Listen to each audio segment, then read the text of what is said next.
ومن حاضرة الجهة الشرقية لمغربنا الحبيب مدينة وجدة نستضيف اليوم سفيرة البلوزة الوجدية المصممة لطيفة منتبه وسيدة أو نقافة تقولوا انتم الزيانه ياك زيانه جويريه. مرحبا بك لاله معنا ومرحبا بك لاله لطيفه، نورتونا اليوم وشكرا على هاد الازياء اللي تتفكرنا وتتعزز التراث الثقافي المغربي ديالنا وتراثنا الاصيل. فمرحبا بكم. واليوم بغينا نرجعوا معكم للتاريخ البلوزه الوجديه ونعرفوا كيفاش حتى استمرت في الوقت ومنين مستوحيه كل هاد الجماليه ديالها. شكرا بعدا على الاستضافه. البلوزه الوجديه هي واحد الموروث ثقافي معروف بالمنطقه الشرقيه وبمدينه وجده خاصه، وهو عنده واحد الحموله ثقافيه، واحد المجموعه ديال الثقافات اللي مرت مدينه وجده اللي عطاتنا هذا الموروث الجميل، هذه الفاكهه الجميله اللي جنيناها في يعني عده ثقافات اللي عطات هذه اللمسه ديال هذه البلوزه ولا هذه اللبسه الوجديه. ومع الاسف كما تعرفوا راه ما يزيد على 3 عقود ما كانش تلبس عندنا في المحافل ديالنا. علاش؟ حيت ما عرفت، كانت كما يعرف الجميع ان البلوزه ديكولتي يعني معروف بذاك الديكولتي ديالها، ومع الاسف واحد الوقيته قالوا اجي هادشي خاصنا نغطي وخاصنا. دونك كانت انا كمصممه جاتني الغيره على داك اللباس وقلت علاش ما نرجعوه يعني بعده حلات، ماشي غير ديك الحله اللي مولفين ناخذوها. دونك واللي الغرض من هذا الرجوع ديال هذاك الموروث الثقافي اننا نحبوا بناتنا لهذاك اللباس، خاص بناتنا يلبسوه. دونك جات الفكره اننا نرجعوا ذاك الموروث، خاصهم يحبوه بعدا، خاصهم يحبوه. باش يحبوه انت عطيتيهم عطيتيها واحد الديزاين ملائم للعصر وللرؤيه الشبابيه ديالنا. داكشي اللي كاين. خلينا الاصاله ولا بد، خاصنا نحافظوا على الاصاله ديال كل شيء اصيل في هذه اللبسه ما شاء الله عليكم. الله يخليك. دونك مثلا بحال اللبسه اللي لابسه لاله سميره بحال هذه كنا كنديروها كانت العروسه كتلبسها مثلا وعندها القبات ويعني كتكون في الصدر التخليله ديالها والمسائل ديالها. دونك حاولنا نخففوها شي شويه ولا نبدلوها شي تويش. غير باش نقول لكم واخا مطرزه تبارك الله بزاف والفولو يعني بالمبره هذاك الشيء، ولكن رائعه في اللبسه ديالها حيت قطعه واحده يعني ما تحسيش بها ثقيله بزاف.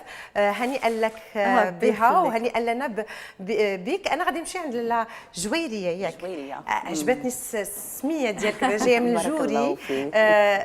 بغيت نسولك على الاعراس في مدينه وجده وفي الثقافه ديال شرق المملكه الحبيبه. واش باقا البلوزه حاضره؟ باقا البلوزه حاضره ضروري. باقا البلوزه كنمشيو بها للحمام ياك. تبدا في الاول كنمشيو بها. كلمي لنا على هذه اللبسه مثلا لطيفه. بحال هذا مثلا هذا كراكو مودرن، ماشي من دوك القدام، ولكن هذا كراكو مودرن تحت منه غوب وتحت سروال وفوق منه هذاك لو بوليرو ومنبت كله بالفتله. الفتله داك السقلي الحمر الصفر هو الفتله كاسمي يعني درتي اللمسه ديالك والشغل ديال المعلم كاين الصانع المغربي ضروري حاضر. ضروري كنحييو هذا المنبر، تنحيو كذلك لاله خديجه وصافي. هي خدامه معنا، هي ماشي عريضه وقالت لي خاصك تقوليها راني ماشي عريضه. دونك ماشي عريضه ولكن تبارك الله عليها. تبارك اللبسه زوينه، جات بحال وجديه جات وجديه نيش. تبارك الله عليك. لاله جويريه، العروس الوجديه شنو هي الخصوصيه ديال العروس الوجديه؟ العروس الوجديه ضروري خاصها تكون لابسه اللبسه التقليديه وكنهزوها في الميده وكنديروا لها داك الشيء الدخله ديال الحمام وبالبلوزه ديال المنسوج. شنو هو المنسوج؟ المنسوج هذيك هي البلوزه ديال المنسوج. هي هذيك اللي تنشوفوها على مكان هذيك هي اللي كتمشي بها للحمام. واضح. وهاد التقاليد باقي متشبتين بهم الحمد لله. واخا هذيك 3 سنين اللي تكلمت عليها لاله لطيفه بقيتو متشبتين. حنا بقينا متشبتين بالتقاليد ديالنا. 30 عام 3 العقود قلتي سمحي لي. باقي متشبتين باللبسات ديالنا بالبلوزه. الله يعطيك الصحه.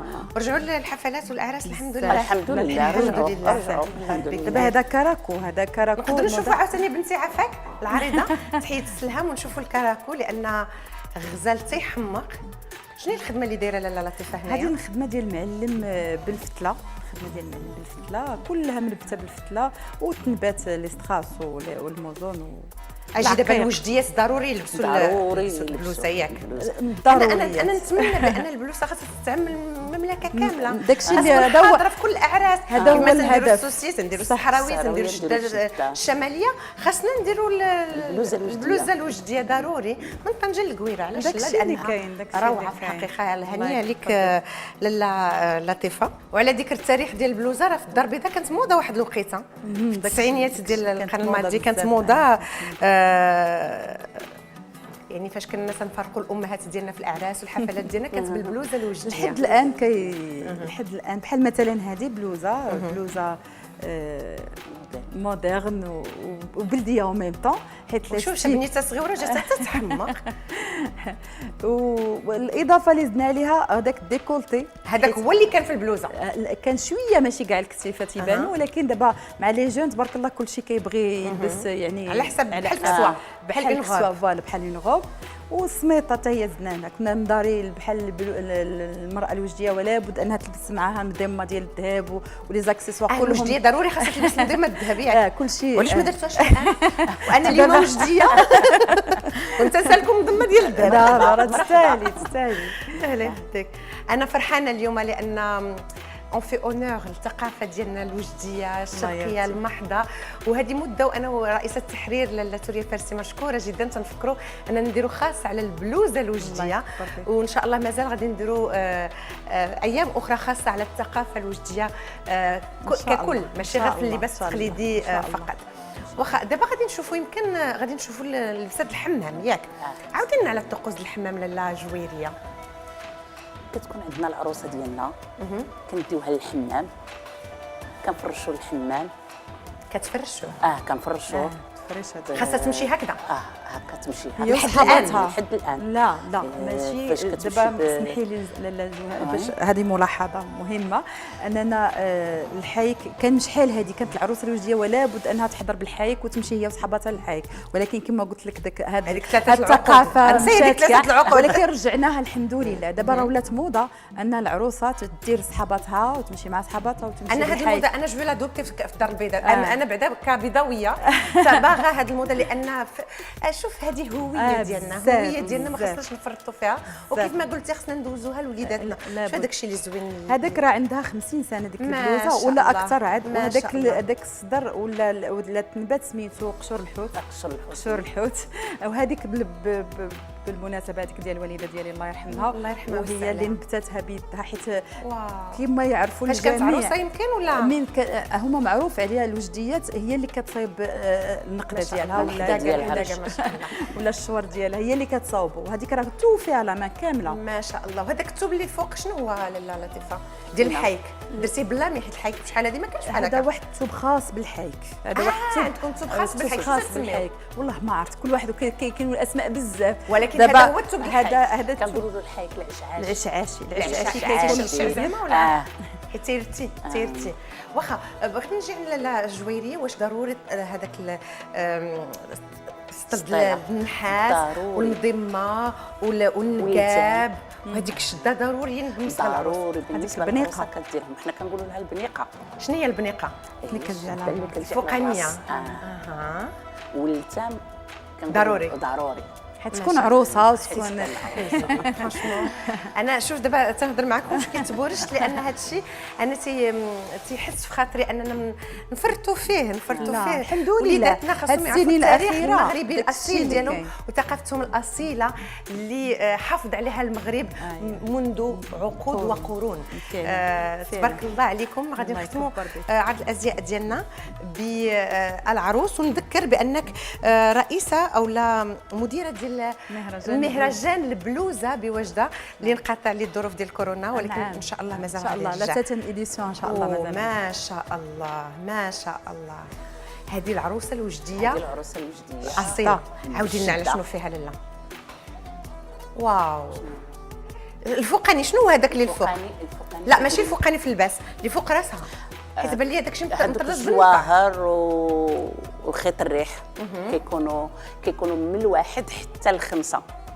خاص يكون احادي، خاص يكون كيكون واحد من 5 وهذاك العبروق والمسكيه والقاط والمنسوج. ما شاء الله ما شاء الله.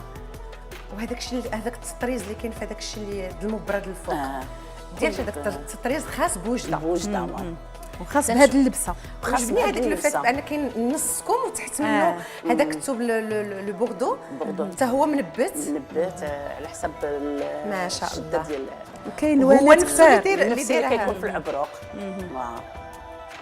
ما شاء عرفتي تحفه تحفه ما شاء الله. وحرام حرام العروسه المغربيه ما تحتفلش بالهويه ديال شرق المملكه. انا صراحه ضروري العروسه جو سوي الوجديه تومبي اموروز ضروري العروسه الوجديه تلبس اللبسه ياك هذه في العرس ديالها ولا بد انها اللبسة تحضر بها. غزاله ما شاء الله. وكاين الوان كثيره دابا راه جبنا غير البوردو ولا هاد الروج، مي كاين توركوا، كاين الخضيضار، ولكن هذا تيبقى يمكن هذا تقليدي. كيبقى داك التقليدي. نعم تنشكر لاله لطيفه ولاله جويريه لان جابوا لنا المقروط ديال وجده ساليناه كله قبل ما نبدا الحلقه. جابوا لنا الكعك كذلك توا وجده من ألذ ما يكون. وانا تنوعدكم ان شاء الله انا ولاله توريا الفاسي اننا غنديروا خاص على جهه الشرق المملكه، وجده، بركان، احفير وغيرهم من المناطق او من المدن اللي كاينه في شرق المملكه، وغادي ندخلوا في الثقافه ديالنا وفي التراث ديالنا من غير اللباس التقليدي. كلمتين على هاد جوج لبسات اللي حاطين لنا هنايا. هذيك البلوزه سميتها بلوزه ديال المنسوج، حتى هي كتلبسها العروس في هذه لا دوغي، هذه لا دوغي سميتها المنسوج. هذاك الثوب سميتو ماشي المنسوج لا دوغي. ولا بد كما قلت لك تلبسها مع الضمه ديال الذهب مع لي زاكسيسوار. ديك السلسله الكبيره سميتها المسكيه. المسكيه المسكيه ياك ما تيديروا فلوس منها المسك؟ لا لا غير سميتها مسكيه المسكيه. وقوه يعني معروفه البلوزه انها تلبس مع الذهب ومع لي زاكسيسوار دوغي. هو معروف الناس دوجده تبارك الله الكرم والخير وتيبان عليهم ما شاء الله ما شاء الله. تكلمينا على اللبسه الكحله ما شاء الله تي غزاله. هذه تي قديمه هذه؟ هذاك ديال حتى هو راه عنده 60 سنه او اكثر ما شاء الله. وراه توفي على من الفوق حتى لتحت.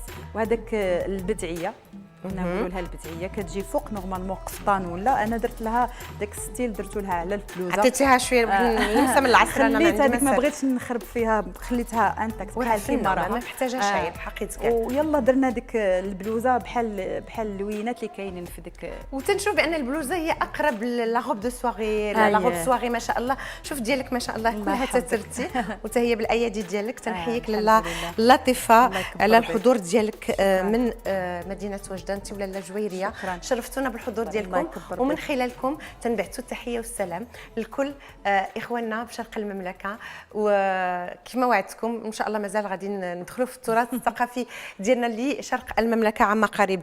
شكرا لكم شكرا للمشاهدين. نتلاقاو بكم غدا ان شاء الله وغادي نتكلموا على مسطره الزياده في الكراء موضوع فقرات او النافذه القانونيه مع الاستاذ محمد جمال المعتوق. فقره نقطه توازن غادي نسلطوا فيها الضوء على ثقافه الامتنان والشكر لله عز وجل بحضور دكتور مصطفى الصمدي. الكل والمزيد المزيد دائما صباحيه الدزام. نهاركم مبروك.